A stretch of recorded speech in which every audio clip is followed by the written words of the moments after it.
So we will not support that DRC wants to, sponsor a certain sanctions against Rwanda.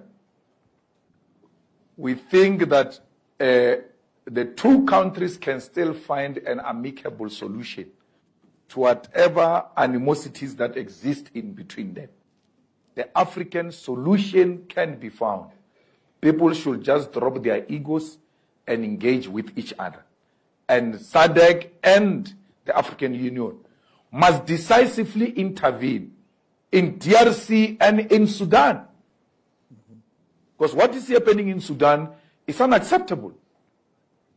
People have been killed there for so many years. We're not saying anything about it. We're not saying anything about it. So where is the African Union to stop that nonsense which is happening in Sudan?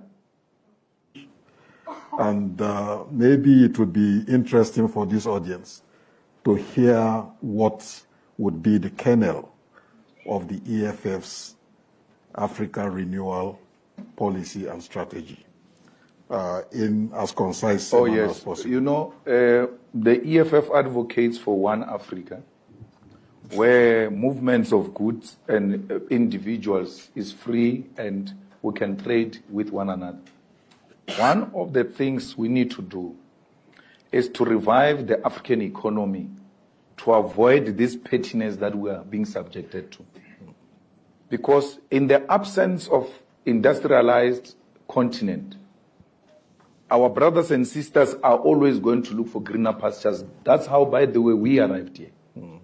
So no one here, seated here, who can claim that their ancestors didn't arrive here looking for greener pastures. They were moving from the north to the south. And their survival was what we used to call hunter, gatherer, fisher. So it's hunting, it's gathering, and it's fishing. So they always look for a green land. And next to it, there must be water because there must be fishing. But not only for fishing, this livestock that we go around with, it must have a river where it can drink water from, beautiful land where it can graze. It can never be with our generation that advocate for decoloniality, then say Africans are not free to move in their own continent. Show me in any policy of the EFF where I say Africans must not have documents. The reason why you are not catching these Mozambicans who are stealing cars is because of that gate. But once we all belong to one continent, everybody will be having a passport of that continent. Everyone. Which means you can be located somewhere. We'll find you. Everybody. So what is your problem?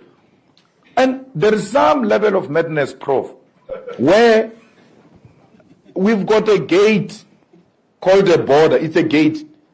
But there's no fence. Just imagine a person going to his house.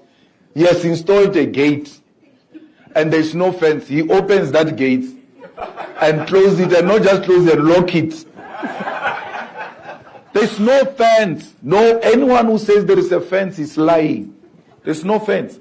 These are artificial.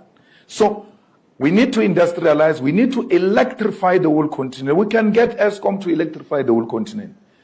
And the whole continent pays us for electricity. Because ESCOM has got the necessary capacity to can electrify the whole continent.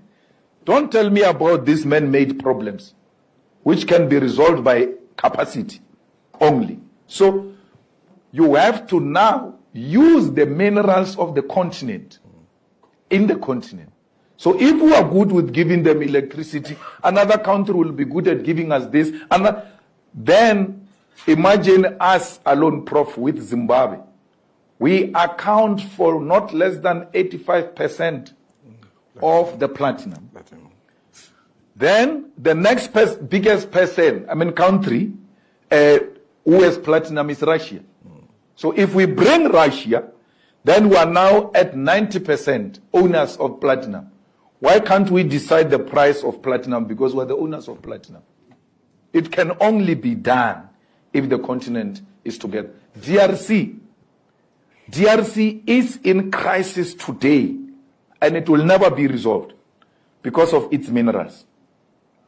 Those people destabilizes that country so that they can take the minerals in that country without paying taxes because there is no proper government. I mean, people go into a forest and build a landing strip. There's no one who controls the airspace there.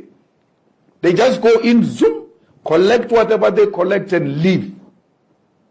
When we say one continent, all of that, those are the people who get threatened that no, what's going to happen to this thing that we're doing?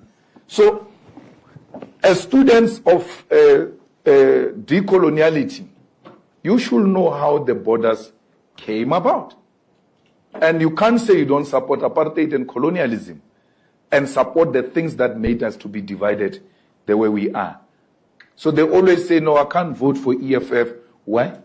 Because of the borders. Then I normally ask them the question, who made the borders? Is the EFF now that has made the borders?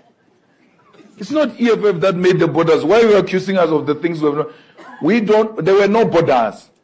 And all of us must advocate for that. This thing that when people are hungry, they are going to leave their countries and come here is not true. I come from a poverty-stricken province of Limpopo. There is no fence. My people stay there. They never came here to come and cause trouble for you. Yet there is no fence, and yet they are poor. They don't have water and electricity in almost, just from Hammanskraal going down. Hammanskraal people never moved from Hammanskraal to come to Sandton because there is water there. So this is unscientific. This is based on pure hatred of self. It's a pure self-hatred which has got no basis. We can argue it. Thank you very much. So this...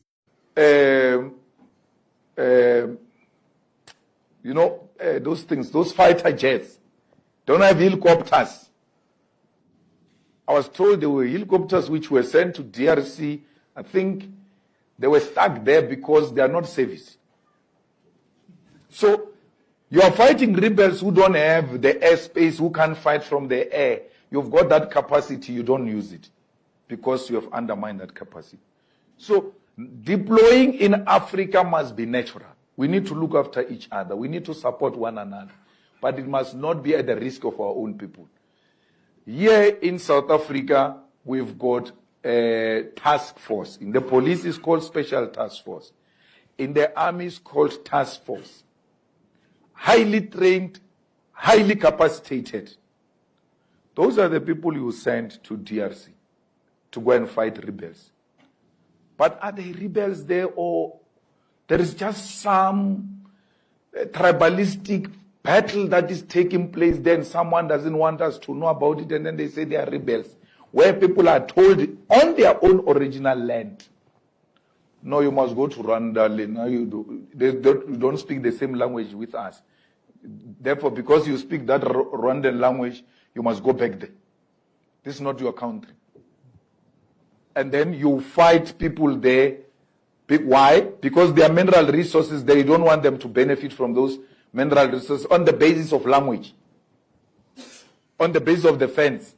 Kind of energy he has, and you give him implementing powers. That's a skill misplaced. So the local government is not inherently a problem.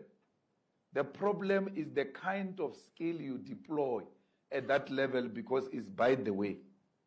There is this elitist arrangement where I must belong. I can't be a councillor. Actually, being called a councillor is like you are being demoted. Once that sphere leaves and there's this sphere, they all have no option. National is already occupied. You're going to have to find yourself in the local government space and be an implementing agent of our government. So these provinces actually are a cause of a problem now. Those people of the Western Cape, when they say they want Western Cape away from South Africa, it's exactly that. They looked at the province and say, no, that's us. We're here. We're not with these people. Now you're thinking, okay, here we're dealing with racists who are trying to achieve something. Some tribalist person in Zulu, in KwaZulu-Natal says, KwaZulu-Natal must be a province. There must be a country on its own. Where does that come from? From these mini states that were created. So people think like, if we can have a premier, we can have a president. So we can do our own thing.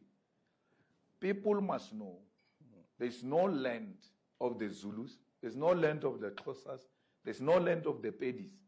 This land belongs to South Africans, and they can settle anywhere they want. We should have dismantled this regionalism. That would have led to the dismantling of tribalism. Okay, thank you very much. Come to the audience, and Bratemba, you've been cited so many times.